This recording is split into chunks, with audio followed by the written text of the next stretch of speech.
tiene más de cuento que de cuentas este presupuesto, ¿o no? Sí, bastante. Bastante cuento, sí, ¿no? Pero y cuentas más que un cuento, es que se basa en cosas que no son.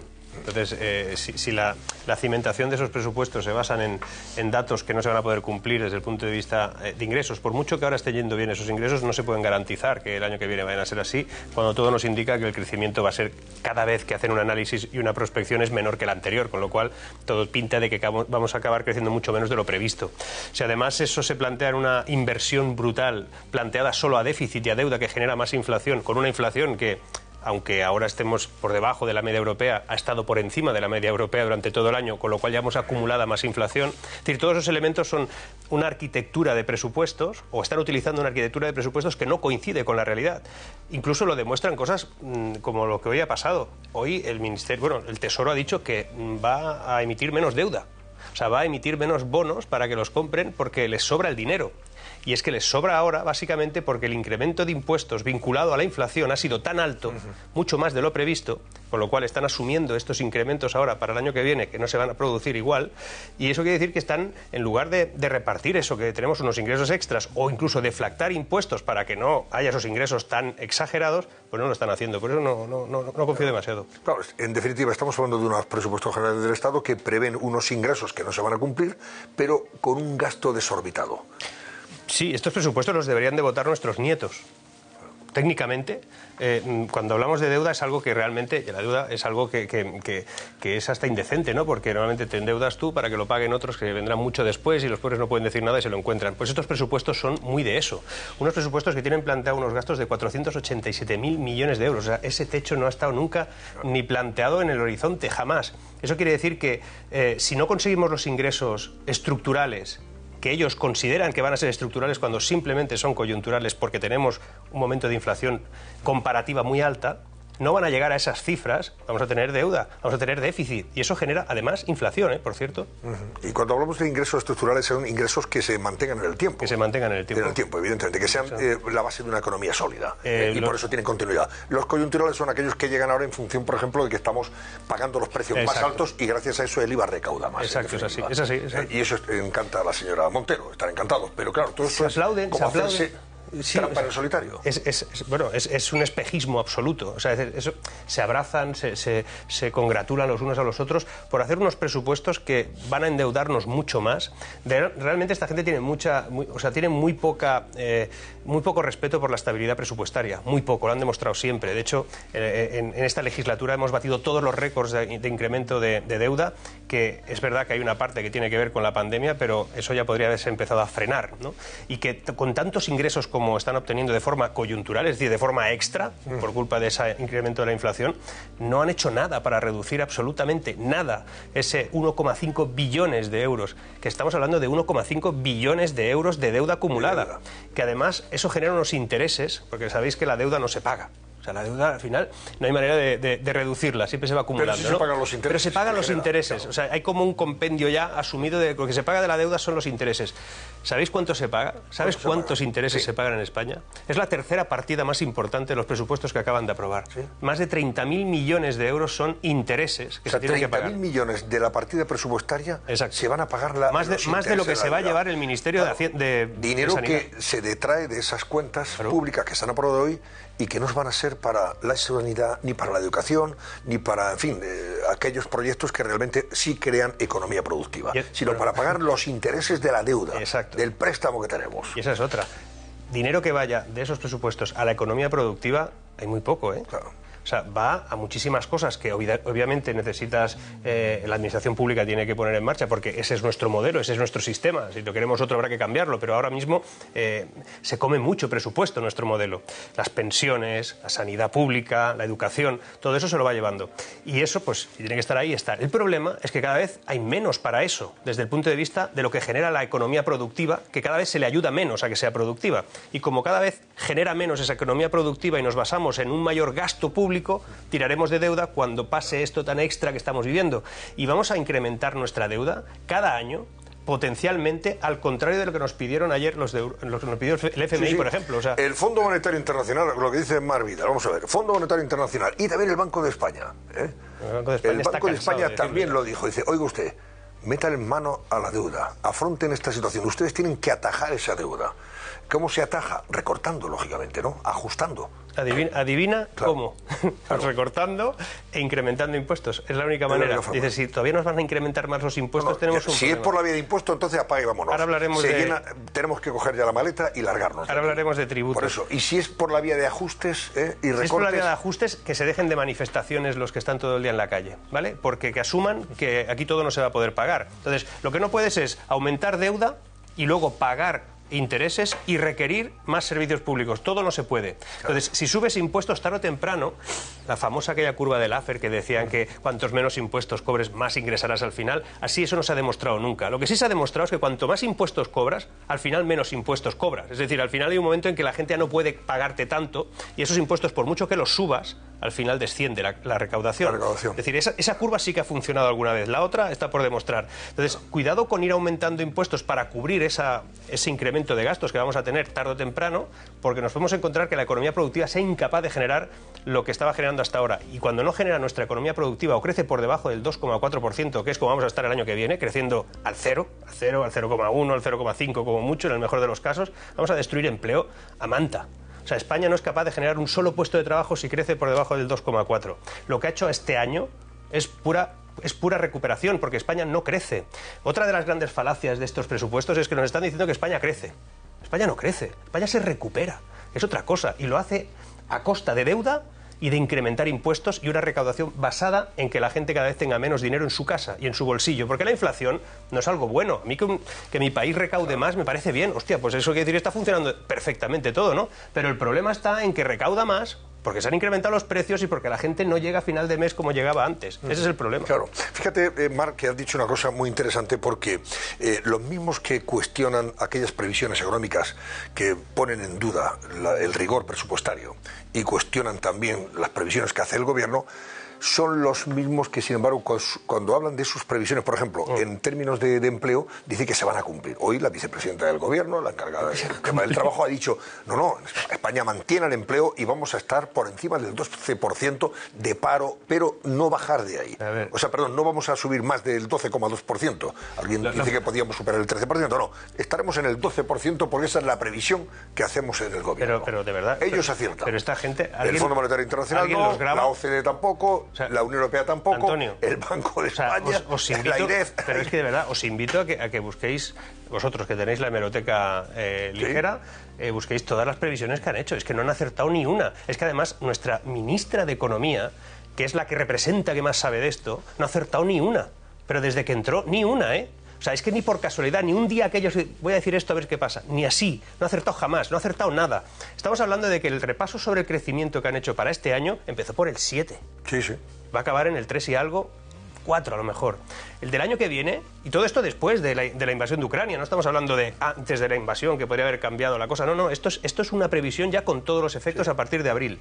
Para el año que viene, las previsiones hablan de un 4 y algo, un 3,8. Ya la previsión asumida por todos es que no pasará del 1. Claro. La previsión de crecimiento. La previsión de crecimiento. Con el paro y el desempleo es todavía peor, porque seguir manteniendo que este país tiene un 12, algo, un 13% de desempleo, cuando tiene 600.000 personas que están en su sofá de su casa, con el mando a distancia cambiando y poniéndola 13 de vez en cuando, y descubriendo que son parados, aunque ponen algún lugar que son ocupados, fijos, discontinuos. 600.000 personas están paradas según como se les denominaba antes. Lo que pasa que ahora, como no se les puede llamar parados, pues no figuran. Hay 3.500.000 parados en este país, no 2.900.000.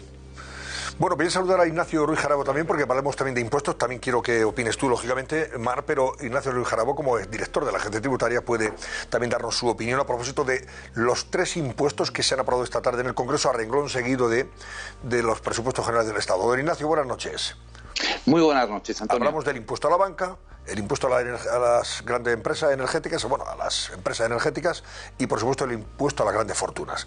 Al menos 2 de ellos vienen cuestionados ya, incluso por organismos internacionales. Me refiero al de las energéticas y al de la banca. Y los cuestionan porque creen que puede tener efectos perversos, o no van a conseguir el efecto que el gobierno cree, sino todo lo contrario. Van a perjudicar a la economía, incluso a las empresas las van a poner también en seria duda sobre sus inversiones, etcétera, etcétera. ¿Qué opinas? Sí, pero el tercer impuesto, el de las grandes fortunas, también es cuestionado implícitamente por todos nuestros socios de la Unión Europea, porque no existe en ninguno de los países socios, salvo en España, un impuesto que grave el patrimonio. Luego, el cuestionamiento implícito es evidente, ¿no? Efectivamente, los tres impuestos son cuestionables, los tres impuestos son cuestionados y son una demostración de lo que no debe ser la fiscalidad. La fiscalidad es algo muy serio. Es que el Estado, por una vía absolutamente represiva, te quita el dinero que tú has ganado con tu esfuerzo, tu sacrificio y con tu riesgo en ocasiones, ¿no? Si hablamos de un empresario o de un profesional. Hombre, una cosa como esa hay que hacerla con mucho cuidado, con mucho tacto y con mucha seriedad. Justo lo que no ha existido en los 4 impuestos que se han aprobado hoy en el Congreso. No me equivoco, he dicho 4 a propósito, porque el cuarto impuesto que se ha aprobado, incluido en los presupuestos generales, es la no actualización de la tarifa del IRPF a la inflación. Es otro impuesto que ya nos han cobrado este año y que nos van a cobrar el año que viene. Claro. Y digo que son muy poco serios los 4, ¿no? Empezando por este último, porque es un abuso absoluto del Estado, que si bien no es el que ha generado la inflación, se aprovecha de ella a su favor y en contra del individuo, de los individuos. Pero además, sin pasar por el trámite parlamentario de aprobación con transparencia y con publicidad, ¿no? Es algo completamente atávico y prácticamente excluido de los estados modernos, ¿no? Pero bueno, lamentablemente en fiscalidad España no se comporta como un estado moderno en los últimos años, ¿no? El impuesto a las energéticas es una broma, porque se nos explicó y se pretendió justificar que era un impuesto que iba a gravar los beneficios, se decían, caídos del cielo, obtenidos por estas entidades, ¿no? Y luego resulta que lo que graban son las ventas que realizan, con lo cual puede ocurrir que estén grabando a empresas que no hayan tenido beneficios. Pero qué broma es esta, ¿no? Mire, la posibilidad de que se impusiera algo parecido en la Unión Europea era efectivamente sobre la base de que lo pagasen aquellas entidades energéticas que hubieran tenido un beneficio extraordinario, que se modulaba en la idea de la Unión Europea a partir de que su beneficio de este año frente al anterior hubiera aumentado más de un 20%. No, en España no. Sobre los beneficios extraordinarios. ¿Y cómo se miden? Por las ventas. Pero bueno, ¿dónde han estudiado estos señores contabilidad o dónde han estudiado estos señores económicas, ¿no? Usted, con muchas ventas se pueden tener muchos beneficios y muchas pérdidas, ¿no? Por cierto, nos hicieron unas previsiones de recaudación que ayer, mediante la aprobación de una enmienda al PNV, pues se han quedado prácticamente ya en la mitad. Así hace sus previsiones el gobierno, ¿no? Es decir, iba a recaudar, creo que eran 2.000 millones de euros, ¿no? Bueno, pues como se han excluido finalmente de tributación las ventas, los ingresos en mercado regulado, los ingresos en transporte y distribución y los ingresos terreno extrapeninsular, pues la recaudación prevista a bombo y platillo por Pedro Sánchez se va a quedar en la mitad. Eso en el caso de las eléctricas, ¿no, Ignacio? De las energéticas. De 2.000 millones ya pasamos a 1.000 millones de recaudación. Ya hemos rebajado un 50%. Aproximadamente. El impuesto a la banca es poco serio, tan poco serio, hombre, que es regulador del sistema bancario en Europa, nada menos que el Banco Central Europeo, le ha hecho una enmienda a la totalidad, porque ha dicho, primero, que atenta contra varios principios de los consagrados en los tratados de la Unión. El principio de libertad de movimientos de capitales, el principio de libre prestación de servicios, ¿no? Y también ha dicho el Banco Central Europeo que pudiera llegar a afectar a la sostenibilidad y a la solvencia de las entidades afectadas. Poca broma jugar con la solvencia de los bancos, ¿no? Pero luego es que además los bancos están pagando ya en el impuesto sobre sociedades 5 puntos adicionales al resto de sociedades. Cualquier sociedad en España tributa en principio al 25% sobre su beneficio, los bancos ya tributan al 30%. Y ahora se les quiere poner un 4,8% adicional.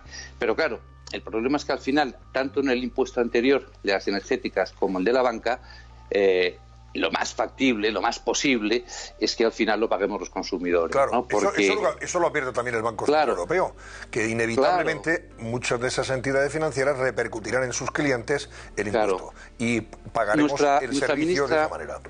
Claro, porque nuestra ministra de Hacienda, que no sabe mucho de Hacienda, pues dice que va a prohibir que se repercuta el impuesto. Sí. Pero mire usted, si estos impuestos no irían por la vía de la repercusión, como va el caso del IVA, estos impuestos irían por la traslación hacia adelante de la carga, del coste que supone el impuesto.